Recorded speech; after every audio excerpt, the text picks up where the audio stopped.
Shalom, nous sommes heureux de nous retrouver sur InfoLive, comme chaque semaine. Et aujourd'hui, j'aurais aimé vous parler de quelque chose qui a commencé il y a déjà quelques semaines, bien sûr, mais qui nous intéresse au plus haut point. En tant que parent, en tant qu'éducateur, je veux parler de la rentrée scolaire. Est-ce que lorsque nous emmenons nos enfants à l'école, est-ce que nous attendons de l'école que l'école éduque ou que l'école enseigne? Est-ce que nous, les parents, nous sommes des éducateurs ou des enseignants? Je crois qu'il est nécessaire de mettre les choses au point et de dire, en tout cas, selon ce que nos sages nous ont enseigné, que l'environnement familial, mais qui plus est les parents, mais qui plus est la mère en particulier, eh bien, ont le devoir, je ne dirais pas le devoir, la vertu d'éduquer.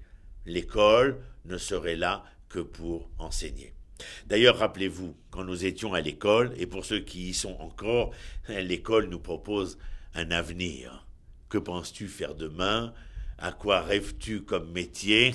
Pense à ton avenir, mon fils. Mais lorsque je suis le père ou la mère, je ne peux point parler d'avenir pour mon fils.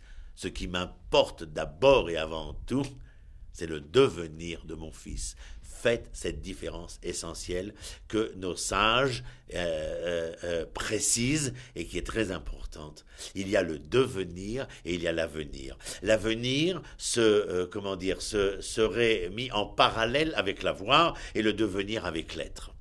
Je vais vous expliquer. Quand nous étions jeunes, on nous disait toujours, dans cette nouvelle société de consommation qui allait ne faire que grandir, on nous parlait du bien-être. En vérité, lorsqu'on nous parlait du bien-être, on dichotomisait le terme. D'un côté, dichotomiser, ça veut dire séparer le terme. Séparer le terme d'un côté, bien, le bien, et de l'autre côté, l'être. On voulait nous dire, ou plutôt nous faire comprendre insidieusement, que plus nous aurions de bien, et plus nous serions. À l'école, on vous inculquait ou on vous apprenait qu'il fallait conjuguer le verbe avoir pour être. Intéressant, parce que chez les Hébreux, c'est tout le contraire. Chez les Hébreux, on doit apprendre à conjuguer le verbe être pour avoir. Quel est notre premier avoir? Eh bien, je vais vous dire, notre avoir ne se situe pas dans un bien de consommation. Notre premier avoir, ce sont nos enfants. Vous savez pourquoi? Parce que l'enfant, ben par exemple, le garçon en hébreu, ben, eh bien, c'est la racine du verbe livnot, du verbe construire. Notre premier avoir, ce sont nos enfants qui sont source de ce qui va se construire, c'est-à-dire devenir, bien entendu. Ils sont source de cette assurance de pérennité à devenir. Alors, bien sûr que nous devons inculquer à nos enfants ceci et non pas cela.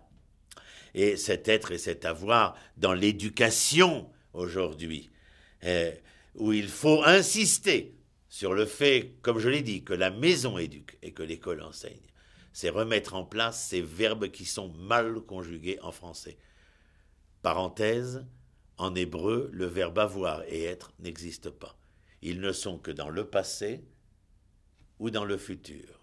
Mais le passé étant ma parole à cet instant qui n'est plus, est un passé soudain, vers un futur tant espéré, pérennisé dans le temps, mais nul présent.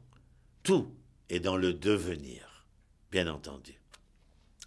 Alors, dans le livre des Proverbes, il est écrit « Chanor et anahar alpi darko » enseigne, non, éduque l'enfant, Chanor et anahar, alpi darko, selon son chemin. C'est-à-dire qu'on vient nous demander ici de faire très attention, de prêter l'oreille, mais notre attention, notre sensibilité particulière à ce qu'est l'enfant.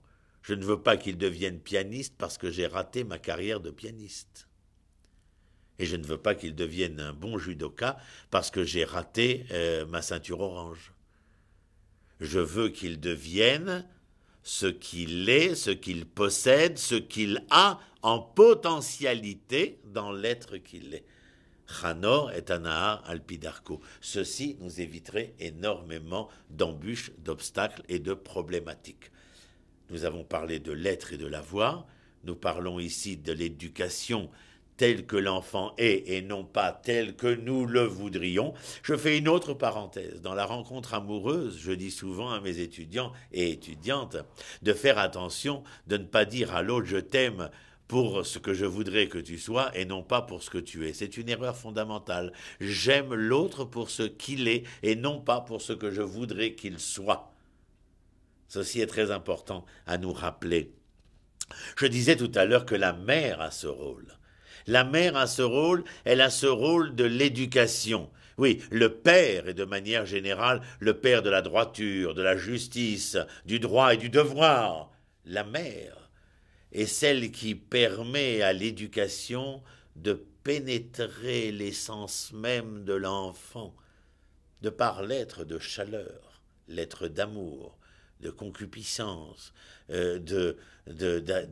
d'affinité avec cet enfant qu'elle a porté et que l'enfant ressent à tout jamais. Vous avez fait attention, peu importe quel âge avons-nous, lorsque nous devons souffler, nous disons maman ou mama ou mamie ou je ne sais quel autre mot, nous n'appelons jamais le père, le droit, la justice, le devoir. Nous appelons ce qui est l'amour, l'affection, cette affinité profonde. Et c'est elle, de par les données qui sont les siennes, qui est seule capable de faire pénétrer cette éducation afin de transformer l'enfant vers ce qu'il est et doit devenir de par les capacités qui sont les siennes. C'est-à-dire que la mère est capable de révéler l'enfant à lui-même. Le père va régir afin que rien ne déborde. Mais celle qui le conduit sur les chemins de la rencontre à soi, eh bien celle-ci s'appelle la mère. Ceci est très important, et ce n'est pas le père, c'est bien la mère, autre sujet qui est très important.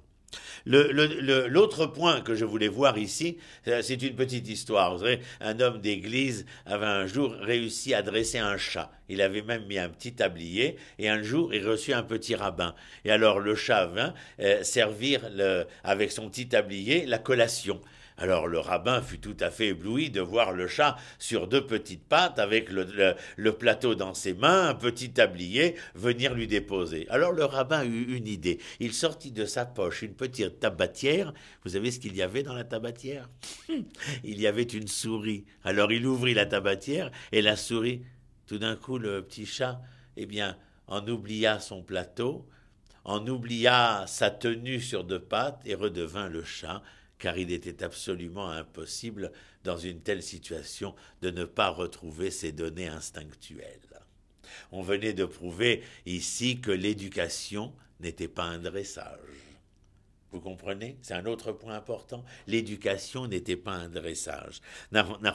Ici, il s'agissait pour les parents, pour l'école, pour le milieu environnant, il s'agissait de bâtir la détermination de l'enfant.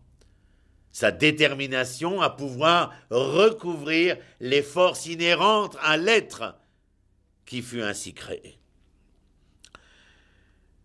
Nous aurions beaucoup à dire, bien entendu, mais nous n'avons pas le temps de tout dire et d'être exhaustifs. Je terminerai en disant que l'éducation serait patience. Vous savez qu'en hébreu, patience, c'est savlanout. Et savlanout, la racine de savlanout, de la patience, c'est sével, c'est la souffrance. Oui, patienter, c'est souffrir, bien entendu. Mais cette patience est une action incessante. Une action incessante et qui nous permet de reconnaître, en tout cas, dans cette volonté éducative, pas de reconnaître, mais de nous persuader que comme nous fûmes enfants et que nous avons énormément de capacité à nous juger de manière très positive. Jamais l'homme accepte de se critiquer, mais il accepte le jugement de reconnaissance, cela il accepte. Et bien de la même manière, vis-à-vis de l'enfant, cette patience doit être une patience qui nous permet de découvrir, de partir à la rencontre de cet enfant, de le révéler comme nous l'avons dit, et de lui permettre à cet homme, à cette femme, à cet éducateur, à cet enseignant, eh bien, de faire valoir que bien avant qu'il commence l'œuvre de cette éducation, il est conscient que l'homme est bon. L'homme, même l'enfant, l'être qui naît est bon par essence. Ce n'est que par la suite, dans des conditions données, familiales, environnementales, amicales, que l'enfant pourra changer, dévier. Mais en tout état de cause, dans l'origine de l'être créé, il y a cet être bon qui possède l'ensemble de ses potentialités. Je vous les rappelle. Être et non pas simplement avoir. La patience, la croissance, la vérité révélée à elle-même de ce que l'homme est. Et cette mère qui est l'éducatrice par l'affection, par l'amour, par l'affinité qu'elle a vis-à-vis de cet enfant, alors plus que jamais, nous devons entériner cela. Oui, il y a une véritable révolution là aussi à faire. Nous ne sommes pas là pour bâtir les enfants de l'avenir, mais pour construire les enfants du devenir. Shalom, à la semaine prochaine.